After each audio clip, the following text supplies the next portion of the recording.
already did a speech on this girl.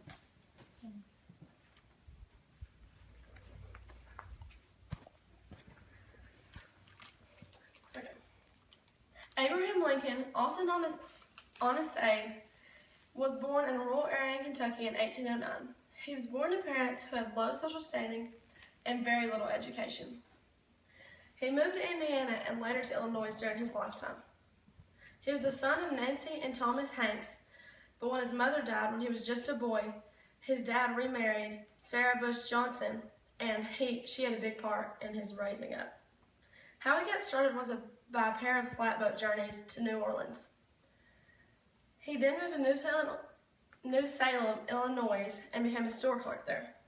The Black Hawk War in 1832 broke out, and he was the captain of his volunteer company there.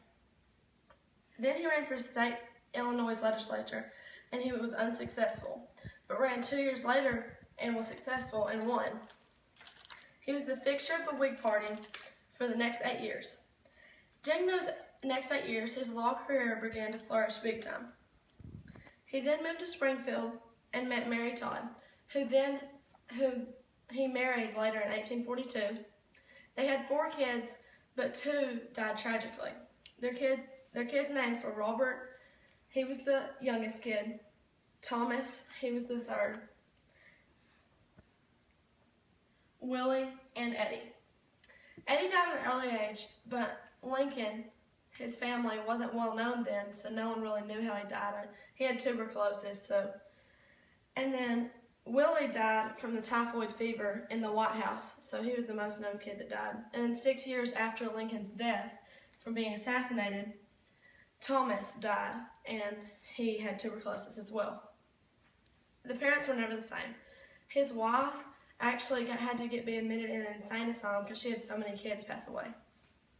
He then got elected to U.S. Congress in 1846. He moved back to Springfield in 1849 and became a lawyer and decided to devote more time to his family. Robert was the only one who survived past 18. He got president in 1960 and was the 16th president. He won less than 40% of the popular vote, so it was very surprising that he got president.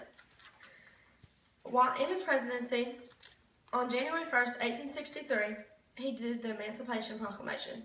He abolished slavery, and that was the 13th Amendment. He had been noted for his pithy way with words, how honest he was, and how wise he was. Some other speeches he did was the Gettysburg Address and the Second Inaugural. He won re-election in 1864, and the week after the war was ended, he was assassinated by John Wilkes Booth. He was watching a play in a theater, in Ford's Theater, when he was shot and fatally killed April 14, 1865. He was known to honor of one of the greatest American heroes. He preserved the Union, strengthened the federal government, led the U.S. through the bloodiest war and greatest moral, constitutional, and political crisis. He was a very wise and honest person, and that's how everybody remembers Honest Abe.